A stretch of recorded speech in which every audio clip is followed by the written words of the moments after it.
Hello students, आज मैं आप लोगों को बीएससी पार्ट थर्ड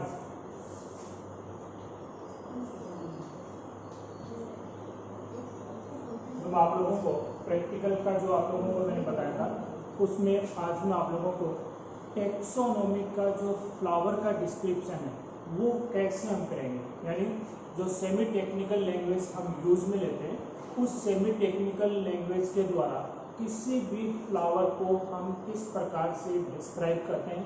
तो स्टूडेंट्स, मैंने आप लोगों को बताया था कि प्रैक्टिकल टाइम आप लोगों को फ्लावर ट्विग दी जाती है। मीन्स जो ट्विग आपको मिलेगी उसके इसका स्टेम पार्ट होगा, लीफ पार्ट होगा, साथ में उसका फ्लावर पार्ट लगा होगा।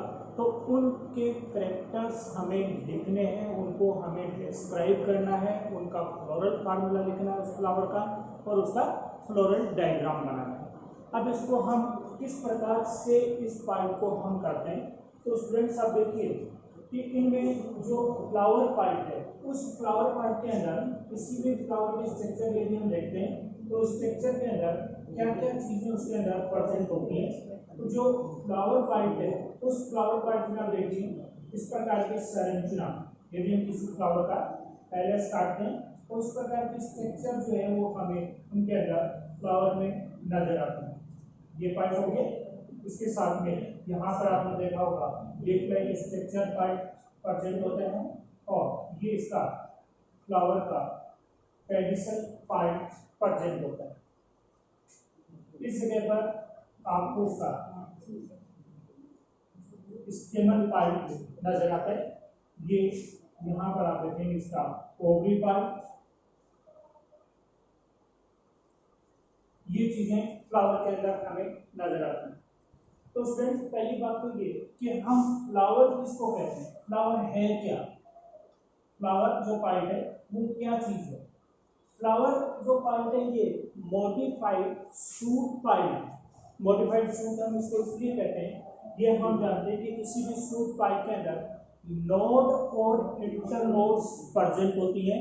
तो फ्लावर के अंदर आप देखते हैं कि फ्लावर में ये जो पार्ट्स इसके अंदर लगे हुए हैं ये प्रत्येक पार्ट एक प्रत्येक नोड पर लगा हुआ है और वो जो नोड पार्ट हैं वो एक दूसरे के काफी नजदीक होती हैं, यानी कंप्रेस हो जाती हैं और उसकी वजह से यहाँ पर देखने पर हमें लगता है कि ये सारे जो पार्ट्स हैं फ्लावर के वो एक ही जगह पर प्रेजेंट हैं, जबकि वास्तव में इस प्रकार की कंडीशन नहीं होती है। मीन्स इसका प्रत्येक जो पार्ट है, प्रत्येक जो बॉर्न है वो प्रत्येक बॉर्न अलग अलग नोड के ऊपर प्रेजेंट होती है। तो किसी भी फ्लावर के अंदर आप देखते हैं कि इनमें आपने देखा होगा कि फ्लावर के सबसे नीचे की तरफ green leaf like structure part आपने देखी होगी। ये जो पार्ट है इसका, ये भाग इसका क्या कहलाता है, कैलिक्स पार्ट कहा जाता है। ये भाग इसका कैलिक्स, यानी इसका जो पूरा बॉर्ड है इसका लीफ लाइक स्ट्रक्चर की जो पूरा चक्र इसके ऊपर प्रेजेंट है ये पार्ट कहलाता है कैलिक्स। अब इसमें एक भाग को हम क्या कहेंगे, यानी पूरा जो पार्ट है, पूरा जो बॉर्ड है वो तो क्या बन गया, कैलिक्स बन गया।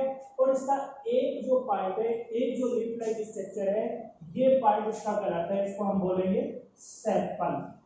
इसका एक भाग क्या बन गया, सेपल पार्ट। दूसरा, इन लीफ लाइक स्ट्रक्चर के अंदर की तरफ जो चक्र आपने देखा होगा, जो कलर्ड भाग होता है, जो रंगीन चक्र जो है इसके अंदर प्रेजेंट होता है, ये भाग कहलाता है इसका कोरोला पार्ट। ये कोरोला पार्ट हो गया। तो कोरोला जो है वो तो पूरा पार्ट हो गया और इसका एक जो भाग है ये भाग कहलाएगा पेटल। तो कैलिक्स का एक भाग सेपल और कोरोला का एक जो पार्ट है वो हो गया इसका पेटल पार्ट। अब इसके अंदर की तरफ जो थर्ड बॉर्न इसके अंदर प्रेजेंट है ये इसका मेल रिप्रोडक्टिव पार्ट है और इस भाग को हम बोलते हैं एंड्रोसियम पार्ट। एंड्रोसियम, तो एंड्रोसियम तो इसका पूरा का पूरा पार्ट हो गया, लेकिन एक जो पार्ट है इसका, एक जो भाग है इसका वो कहलाएगा स्टेमन पार्ट, स्टेमन। इसी टाइप से अब आप देखिए कि ये तीन जो बॉर्न है, अब इनमें सबसे इनर मोस्ट सबसे अंदर की तरफ जो वॉल पार्ट प्रेजेंट है, जो इसका फीमेल रिप्रोडक्टिव पार्ट है, और ये भाग कहलाता है इसका gynoecium part. Female reproductive part gynoecium हो गया।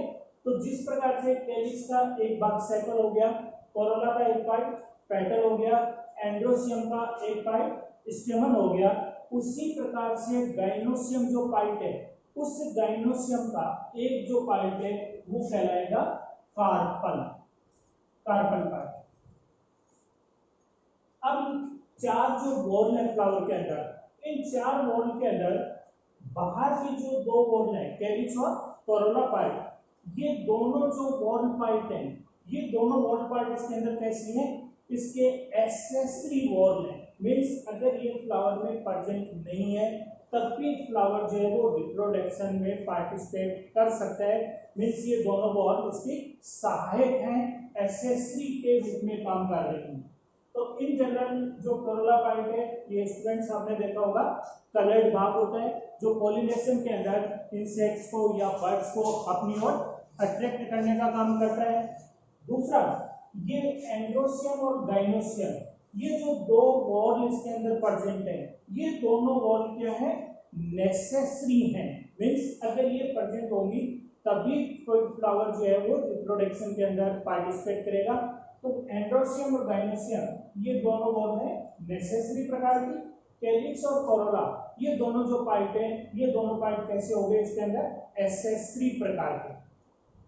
अब ये फ्लावर के नीचे यहाँ पर इसका कौन सा भाग हो गया, थैलेमस पार्ट, थैलेमस। और इसके साथ में आप देखते हैं स्टाक लाइक स्ट्रक्चर अगर फ्लावर में प्रेजेंट है तो वो इसकी संरचना हो गई पेडिसल पार्ट, पेडिसल भाग। तो किसी भी फ्लावर के अंदर आप देखते हैं कौन कौन से पार्ट हो गए, पेडिसल हो गया, उसका थैलेमस पार्ट हो गया, कैलिक्स हो गया, कोरोला हो गया, एंड्रोसियम हो गया और गाइनोसियम हो गया। तो जो प्रैक्टिकल टाइम पर आपको जो ट्विग पार्ट दिया जाता है, उस ट्विग पार्ट को हम डिस्क्राइब करते हैं। तो सबसे पहले तो हम किसी भी फ्लावर को डिस्क्राइब करने के लिए उसके अंदर उसके हैबिट पार्ट को लिखते हैं कि वो जो फ्लावर ट्विग हमें मिली है उस प्लांट का हैबिट क्या है। मीन्स वो आर्ब प्रकार का है, शार्प प्रकार का है या ट्री टाइप का है। उसके बाद में हम कैरेक्टर लिखते हैं इसके वेजिटेटिव पार्ट के। मीन्स पहले स्टेम के कैरेक्टर लिखेंगे, उसके बाद में लीफ पार्ट के कैरेक्टर लिखेंगे। तो हैबिट, स्टेम और लीफ इनके कैरेक्टर्स लिखने के बाद हम डिस्क्राइब करते हैं कि जो ट्विग हमें मिली है उस पर जो फ्लावर लगे हैं उन फ्लावर में किस प्रकार का इनफ्लोरेसेंस प्रेजेंट है, इनफ्लोरेसेंस प्रेजेंट है। मीन्स किस प्रकार का पुष्पक्रम जो है वो उसके अंदर प्रेजेंट है। उसके बाद हम फ्लावर को डिस्क्राइब करेंगे, फ्लावर के कैरेक्टर लिखेंगे। फ्लावर के कैरेक्टर लिखने के बाद फिर हम स्टार्ट करेंगे कुछ जो फ्लावर्स हैं उन फ्लावर्स के अंदर स्टूडेंट्स आपने देखा होगा कि जो कैलिक्स भाग है, इस कैलिक्स भाग के बाहर की तरफ और लीफ लाइक स्ट्रक्चर जो पार्ट है वो प्रेजेंट होते हैं कुछ फ्लावर में, सभी के अंदर नहीं होते। यानी कैलिक्स है, इस कैलिक्स के बाहर की तरफ और लीफ लाइक जो स्ट्रक्चर है उसका एक चक्कर या एक वॉल और प्रेजेंट होती है। ये संरचना क्या कहलाती है, इसको हम बोलते हैं एपिकैलिक्स पार्ट, एपिकैलिक्स। ये आपने देखा होगा चाइना रोज के अंदर, यानी हिबिस्कस रोजेस साइनेंसिस या गुड़हल का जो फ्लावर है उस फ्लावर को आप कभी गौर से देखना, उसके अंदर आप देखेंगे कि ये जो ग्रीन लीफ लाइक स्ट्रक्चर वाला जो पार्ट है इसके दो चक्र प्रेजेंट होते हैं। मीन्स कैलिक्स तो है और उस कैलिक्स के बाहर की तरफ और एक लीफ लाइक स्ट्रक्चर या उसके जो चक्र है वो उसके चारों तरफ प्रेजेंट होता है और वो संरचना क्या कहलाती है, एपिकैलिक्स कहलाती है।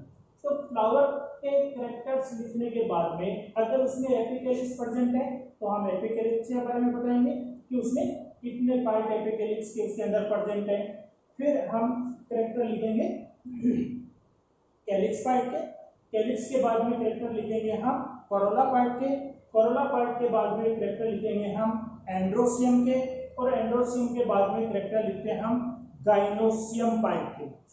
ये कैरेक्टर्स लिखने के बाद हम उस फ्लावर को डिस्क्राइब करने के लिए उसमें हम उसका लिखेंगे फ्लोरल फॉर्मूला।